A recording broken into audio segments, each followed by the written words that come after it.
સમાચાર મોરબીથી, જ્યાં મોરબીના જેતપર ગામે ખેડૂત આંદોલનને જન સમર્થન મળી રહ્યું છે। 70 થી વધુ ગામમાં ખેડૂતોના સમર્થનમાં બેનર લાગ્યા।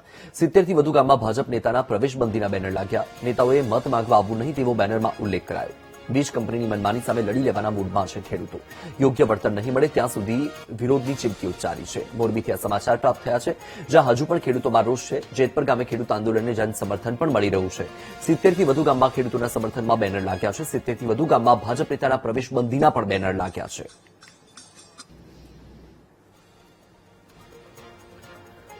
તો દ્રશ્ય તમારી ટીવી સ્ક્રીન પર મોરબીના જેતપરથી સામે આવ્યા છે, જ્યાં હજુ પણ ખેડૂતોમાં ભારોભાર રોષ છે અને ખેડૂત આંદોલનને હવે જન સમર્થન પણ મળી રહ્યું છે, કારણ કે 70 થી વધુ ગામમાં ખેડૂતોના સમર્થનમાં બેનર લાગી રહ્યા છે। જય જવાન જય કિસાન સાથે ખેડૂતોને સમર્થન આપવામાં આવી રહ્યું છે। 70 થી વધુ ગામમાં ભાજપ નેતાના પ્રવેશબંધીના પણ બેનર લાગ્યા છે।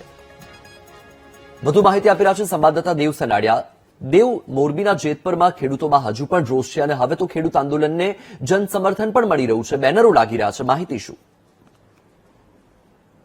દેવ જી, ચોક્કસથી મોરબીમાં જે રીતે જેતપર ખેડૂત આંદોલન ચાલુ છે ત્યારે મોટાભાગના જે ગામોથી જન સમર્થન મળ્યું છે। અત્યારે હાલ વાત કરવામાં તો મોરબી, માળિયા, ટંકાર તાલુકાના 70 ગામોમાં ભાજપ વિરોધી બેનર લાગે છે। સાથે વાત કરવામાં તો આજે બરવાડા, સોનગઢ તથા દેરડ ગામના 400 થી વધારે ભાઈઓ બહેનો અત્યારે હાલ જે ઉપવાસ છાવણી છે ત્યાં પર હાજર છે। સાથે વાત કરવામાં તો 11 ભાઈઓ અને 12 બહેનો છે આજે પ્રતિક ઉપવાસ પર બેઠા છે। સાથે વાત કરવામાં તો વીજળાઈ વિરોધને લઈને હવે આ બાબતે જે મોરબીમાં જે રીતે બેનર લાગે છે તે રીતે જામનગરમાં પણ બેનરો અત્યારે હાલ લાગે છે। સાથે વાત કરવામાં તો જે રીતે મોરબી તેમજ જામનગરમાં જે બેનર લાગ્યા છે, આવનારા દિવસોમાં સમગ્ર ગુજરાતમાં આ બેનર લાગે તેવી શક્યતા જોવાઈ રહી છે। જી બિલકુલ, માહિતી બદલ આભાર દેવ।